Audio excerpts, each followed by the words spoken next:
sore teman-teman, kami dari Politeknik Admi Surakarta. Kami dari mahasiswa tingkat 2 akan melakukan wawancara bersama dengan Prodi kami, Mbak Fenty. Halo. Perkenalkan, nama saya Sidito Wiranto dengan NIM 2023-6050. Saya dari Prodi TRMK. Saya Aryo Budi Cahyono dari Prodi TRMK dengan nomor NIM 2023-6003. Saya Dewa dari Kisaputro dari Prodi TMK NIM 2023-2014. Saya Hortensia Alexis Bowo dari Prodi TRMK 2023-6042. Oke. Baik, wawancara kami akan dimulai dengan beberapa pertanyaan. Jadi, terutama tema yang kami angkat yaitu terkait pungli. Baik, dari pertanyaan pertama. Sebelumnya perkenalkan dulu Pak. Oh, saya Halo, saya Fenty Mansari. Jadi kebetulan saat ini saya masih dipercaya menjadi Kaprodi Teknologi Rekayasa Mekatronika. Silakan. Apa yang mau kita obrolkan? Jadi kita kan mengangkat di permasalahannya di pungli gitu Mbak. Sekarang kalau kira-kira di Admi sendiri ada nggak ya contoh seperti itu, dan bagaimana cara Mbak Fenty sebagai Kaprodi itu menanggulangi hal-hal seperti itu gitu? Di Admi atau di Prodi? Di Prodi ya? khususnya di Prodi. Karena kalau Admi kan lingkupnya terlalu Ya. luas. Oke. Kalau di Prodi sebenarnya sampai saat ini untuk pungutan liar belum pernah ada laporan resmi. Jadi karena memang belum ada laporan yang masuk secara resmi, kemudian desas-desus yang ada pun juga belum ada terkait itu. Tapi seandainya itu ada, sangat tidak etis saya pikir, karena kan kita lembaga pendidikan. Jadi kalau lembaga pendidikan kan harusnya bisa menjadi contoh ya. Jadi kalau sampai ada pungli di Prodi ya berarti harus ditindak tegas. Terus terkait upayanya apa gitu ya untuk mencegah supaya tidak terjadi pungli. Jadi upayanya adalah berarti sebenarnya kita selalu membuka mata buka telinga aja. Jadi kita punya apa ya, banyak agenda yang bisa digunakan untuk mendengarkan aspirasi dari mahasiswa. Dari Sarasehan ada, tingkat 2, tingkat 3, tingkat 4, dari Formas ada, segala macam. Sehingga kita bisa mendengar apakah ada, dan itu kan aksesnya bebas tuh ya, siapapun bisa memberikan masukan. Nah, sehingga kalau ada laporan terkait pungli, maka yang perlu dilakukan berarti harus mendengar dari dua belah pihak. Jadi kita cek kebenaran di lapangan tanpa istilahnya jadi kita ini nyimpen yang lapor siapa kan nggak mungkin kita open toh. Ya, tapi kita cek di lapangan seperti apa. Nah, kalau itu benar terjadi berarti proses selanjutnya karena itu sudah mencederai Politeknik ya, maka berarti harus ada tegas. Terkait itu sebenarnya banyak aturan ya yang bisa dikenakan. Jadi kalau di mahasiswa tuh ada surat peringatan, di karyawan juga ada surat peringatan. Jadi itu bisa diproses lebih lanjut sebenarnya. Kalau sampai terjadi hal itu, kondisinya begitu. Jadi langkah preventifnya ya buka mata buka telinga ketika ada Sarasehan, ketika ada Formas, terus kayak gitu sih. Itu dari sisi mahasiswa ya. Dari sisi instruktur berarti ya sering-sering diingatkan, namanya manusia ya, mungkin ada khilaf, jadi mungkin maksudnya gojek tapi ternyata jadinya beneran, tapi untungnya sampai saat ini belum pernah ada. Jadi saling mengingatkan aja, jadi antar karyawan, antar instruktur, antar dosen, supaya apa hal yang tidak boleh, apa yang boleh, seperti itu. Itu. Terus menurut Mbak Fenty cara yang paling efektif untuk mengedukasi tentang masalah pungli untuk mahasiswanya gimana? Mengedukasi dalam arti supaya mahasiswanya tidak terjebak dalam pungli gitu ya maksudnya. Pungli oleh karyawannya gitu.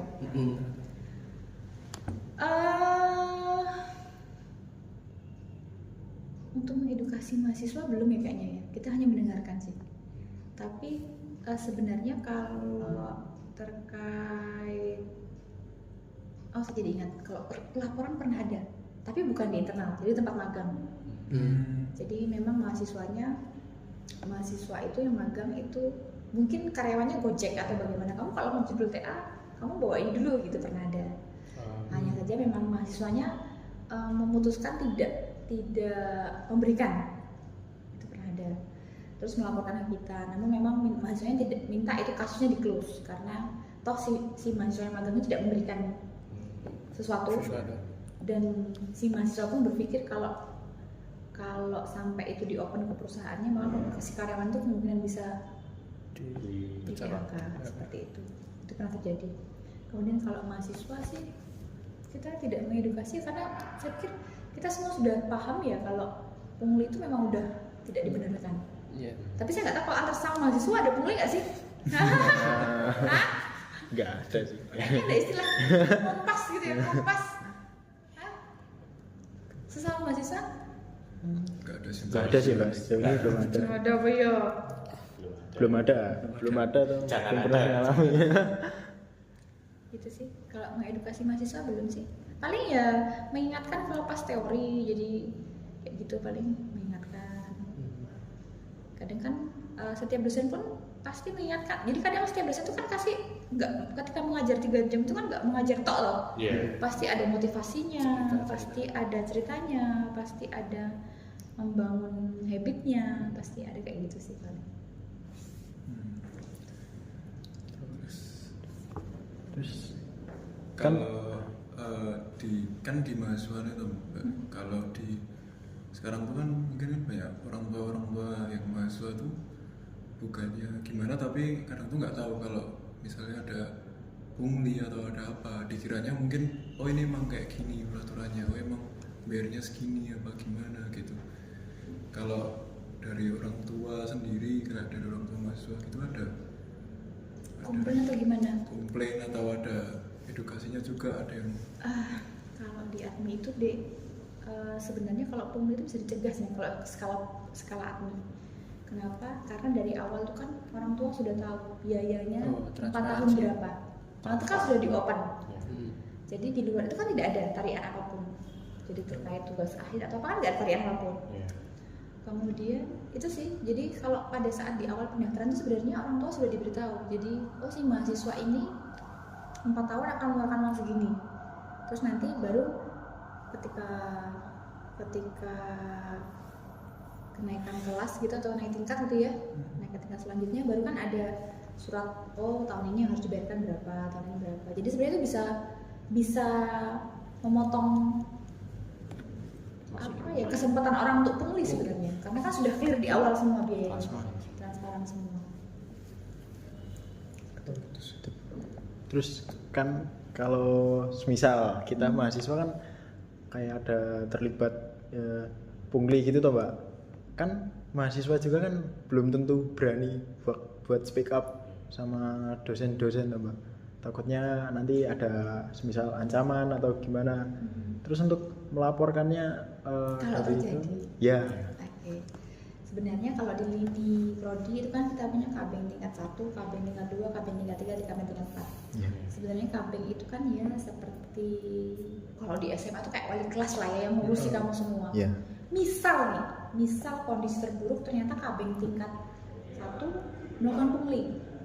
Sebenarnya kan mahasiswa bisa melaporkan ke kabeng tingkat 2 atau ke instruktur yang lain sebenarnya. Atau kalau merasa tidak yakin, wah nanti infonya bocor, kan semua mahasiswa bisa punya akses ke kaprodi langsung, kan begitu.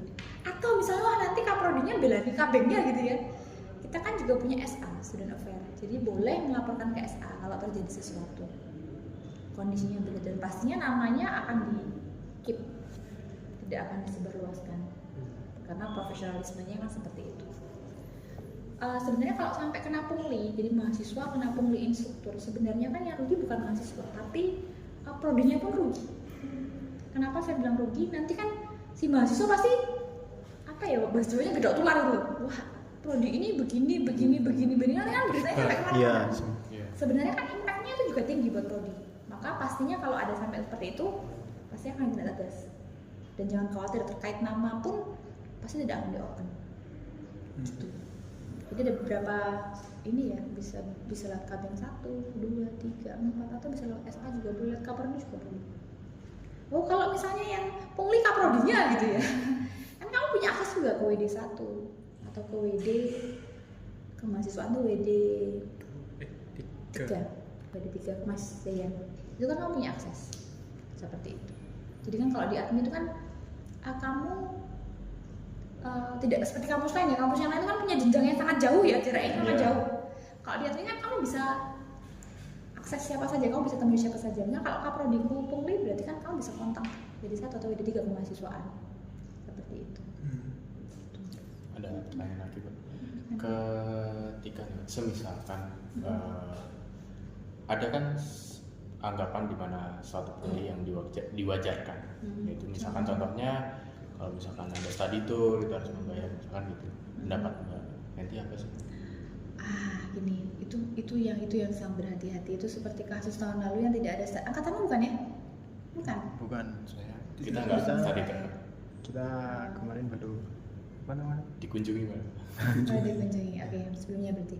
Jadi begini, sebenarnya kalau institusi sendiri itu biasanya, jadi itu sebenarnya kadang proaktifnya mahasiswa. Jadi kayak kita nggak ada study tour, kebijakannya nggak ada study tour. Kemudian mahasiswa mau study tour, mereka bersedia urunan. Nah biasanya kita kaprodi itu akan menekankan, kamu yakin ini tidak membebani? Karena ini keputusannya organisasi tidak ada study tour. Jadi uang itu tidak digunakan untuk prodi. Jadi yang mengurus itu mereka sendiri. Kan kalau ada study tour yang mengurus mahasiswa sendiri tuh, mahasiswa beserta tim khusus misalnya, instrukturnya siapa gitu. Tapi kan keuangannya transparan. Nah itu yang benar-benar hati-hati. Makanya setiap kali ada iuran tarik mahasiswa itu biasanya kaprodi selalu mengingatkan, ini yakin nih, ini gini nih. Jadi biasanya di-push di situ. Jadi dipastikan di situ karena jangan sampai betul merugikan mahasiswa. Karena kesannya begini, mungkin buat sebagian orang ini uang 100.000 sepele ya, tapi nanti orang lain menganggapnya ini nggak sepele, ini uang besar. Nah itu maka ditekankan seperti itu. Memang anak-anak sekarang proaktif, bisa kok urusan sendiri, bisa gitu kadang-kadang gitu. Nah itu yang biasanya kita selalu ingatkan berkali-kali. Karena di ADMI sistemnya sudah paket full, misal sampai lulus sekian 100 juta, 100 berapa juta gitu. Kondisinya begitu. Artinya kalau harusnya tidak ada uang di luar itu. Kecuali ya kayak kompen. Kalau kompen kan sudah ada aturan resmi toh. Tapi kan sebenarnya kompen itu bisa kamu bayar dengan jam, dan ADMI itu sebenarnya meminta, prodi itu meminta kamu membayar dengan jam, bukan dengan uang. Karena apa? Karena yang dilatih itu kan sebenarnya mentalnya, bukan uangnya. Karena uangnya itu masuk ke kami, nggak akan masuk ke prodi juga, masuknya ke pusat langsung dilaporkan seperti itu. Jadi terkait kompen itu sebenarnya prodi dan ADMI, jadi Politeknik ADMI dan prodi itu nge-pushnya tuh bayarnya dengan jam, bukan dengan uang. Walau memang kadang anak-anak sekarang uang segitu nggak seberapa gitu ya, jadi lebih suka pakai uang. Makanya prodi selalu nge-pushnya pakai jam. Itu sih. Berarti yang tadi itu yang misalkan pungli mewajarkan itu tindakannya hanya mengingatkan atau ada tindakan? Kalau ada pungli, kalau memang ternyata pungli berarti ada tindakan. Ada tindakan pastinya. Kalau mahasiswa kan ada SP 1 sampai 3 kan? 3 kan berarti PDU. Kalau karyawan juga ada SP 1 sampai 3. Atau kalau enggak biasanya dimutasi.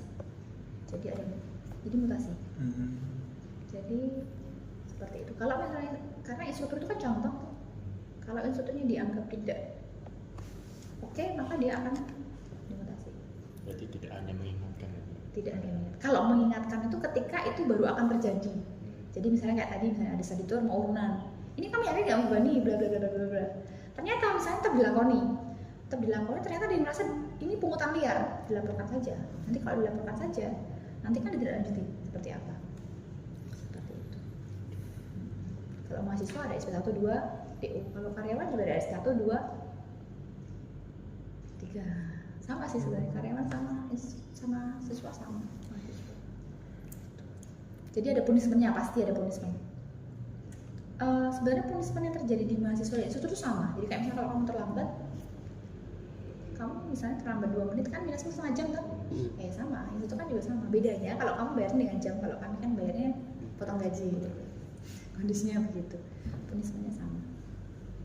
Berarti kalau di mahasiswa tadi kan misal ada pungli dari dosen gitu bisa melalui sarasehan kayak Bisa, sarasehan melalui bisa. anonimus lah. Kalau dosen misalnya dosen A mengetahui dosen B melakukan itu apakah juga ada forumnya gitu, ada Kalau dosen itu biasanya kami kalau lingkup dosen itu ternyata tercatat dalam prodi ya. Misal kan dosen itu ada dosen yang MKDU di luar, kayak Pak Adipras, terus ada lagi yang Pancasila itu kan di luar ranah prodi, Iya. ya toh. Tapi kalau internal prodi itu kami sering meeting sebenarnya.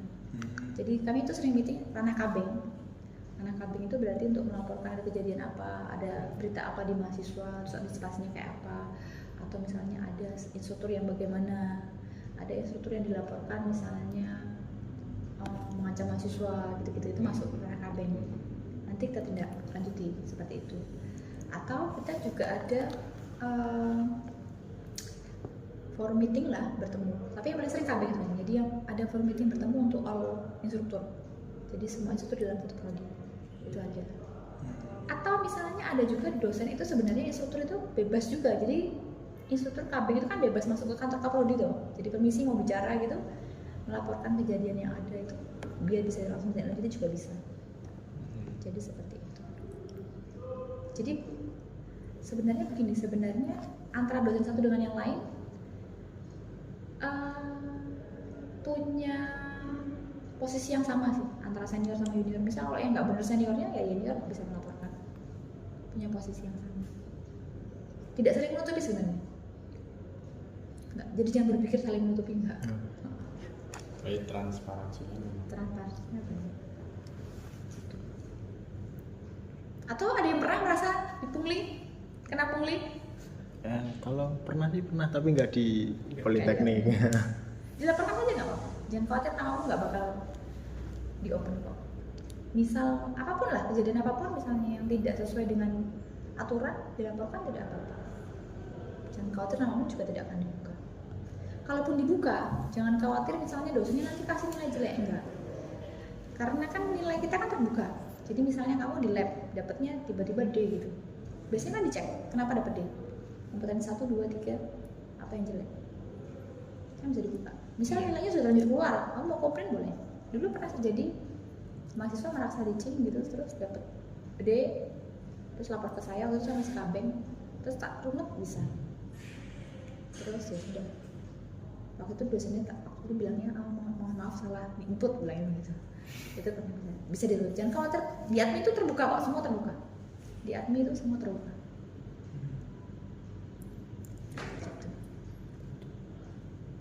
Terus kalau tanggapannya Mbak Fenty sendiri ke mungkin ada kampus-kampus lain ya yang masih ada terjadi pungli gitu, semisal biayanya nambah atau gimana gitu, itu kayak Mbak Fenty punya pesan dan saran apa enggak gitu? Sebenarnya begini deh, kalau di kampus lain itu perlu digarisbawahi dulu itu pungli atau memang biaya pendidikan.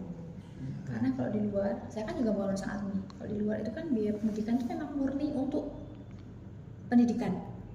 Artinya kan biaya per SKS, biaya uang kuliah tengah semester, itu kan memang murni. Artinya untuk biaya praktek dan segala macam itu kan siswa harus mengeluarkan sendiri. Kalau di luar begitu. Nah itu perlu dicari tahu dulu. Itu benar-benar pungli atau itu memang biaya yang dibutuhkan atau yang digunakan untuk praktek. Kalau ternyata pungli ya berarti harus tidak tegas. Apa ya? Karena itu kan merusak nama baik tuh. Iya enggak? Iya. Kan kita nggak bisa nutup mulut semua orang kan. Maka Iya. sebaiknya institusi pendidikan ya jangan sampai ada pungli, karena itu jadi pendidikan jadi contoh sebenarnya. Ada apa-apa jadi contoh, apa gejolaknya tinggi tuh cepet kan. Maka sebaiknya tidak ada pungli. Cuman memang kan kalau di luar tidak bisa seterbuka kita di sini. Iya. Kan kondisinya begitu, aksesnya tidak bisa seterbuka itu, kemudian nilai pun tidak bisa seterbuka itu, kan kondisinya begitu. Tapi saya pikir kampus lain juga punya kebijakan masing-masing sih yang pasti akan diterapkan. Ya kalau ada yang nggak beres itu kan berarti apa nih, oknumnya ya kalau ada yang nggak beres umumnya, tapi sebaiknya memang tidak ada gitu sih. Apa lagi gitu aja sih. Tapi memang ya tadi kalau di luar kita susah sih, mau ngeluarin pendapat kan susah Ya. gitu. Nanti kalau komplain nanti nilainya dari B jadi D atau B jadi C kan bahaya kondisinya begitu. Tapi saya kan setiap kampus punya kebijakan masing-masing dan pastinya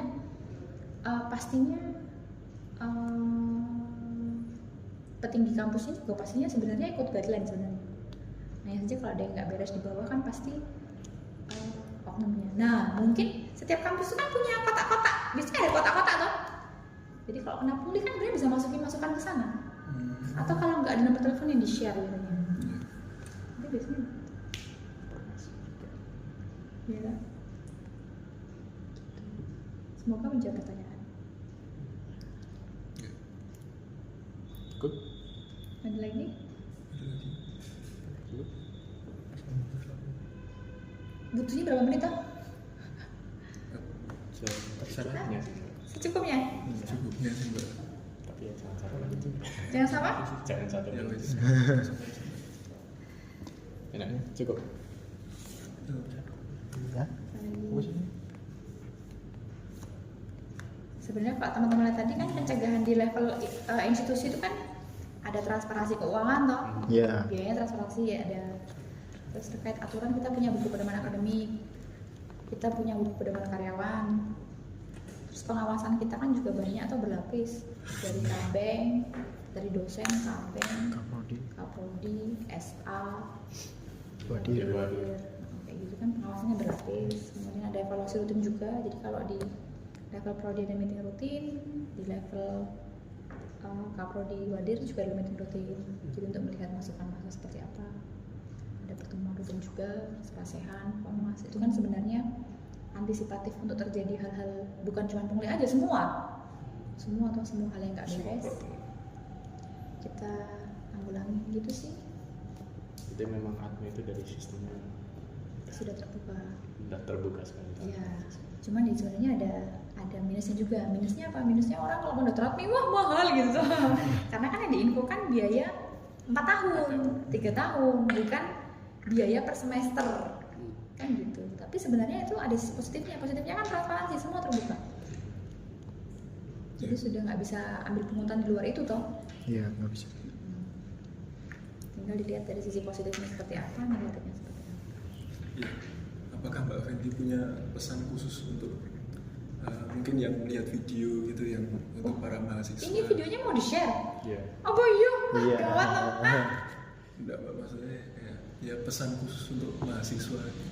Oke, pesan khususnya begini. Sebenarnya admin itu sistemnya sudah dibuat sangat baik ya. Iya. Jadi ya dimanfaatkan sebaik-baiknya. Jadi kalau ada masukan, saran atau apapun yang terjadi di level mahasiswa ya silakan dimasukkan sesuai dengan pintunya. Jadi bisa lewat Kabeng, bisa lewat sarasehan. Kalau nunggu momen sarasehan nggak dapat ya lewat Kabeng boleh. Kalau misalnya takut wah sama Kabengnya tingkat 2, takut sama Kabeng tingkat 2 ya boleh geser ke Kabeng tingkat 3 juga boleh. Atau ke SA juga boleh. Intinya teman mahasiswa ya silahkan memanfaatkan semua yang ada supaya untuk kebaikan bersama. Tujuannya kan kebaikan bersama. Ya. Jadi prodinya mahasiswanya baik, prodinya baik, institusinya baik. Itu aja sih menurut saya. Kalau ada masukan silahkan diberikan dengan cara yang baik ke pintu-pintu yang sudah disediakan. Itu? Ya. Itu. Sampai jumpa ya. Ini nggak ada gambarnya. Hah? Emang ada gambarnya? Emang gitu. Emang gitu. HP-nya. Oh, gitu. Udah. Itu Baik. Ya sekian dari kami. Oke. Terima kasih. Terima kasih Pak. Sampai jumpa lagi. Oke.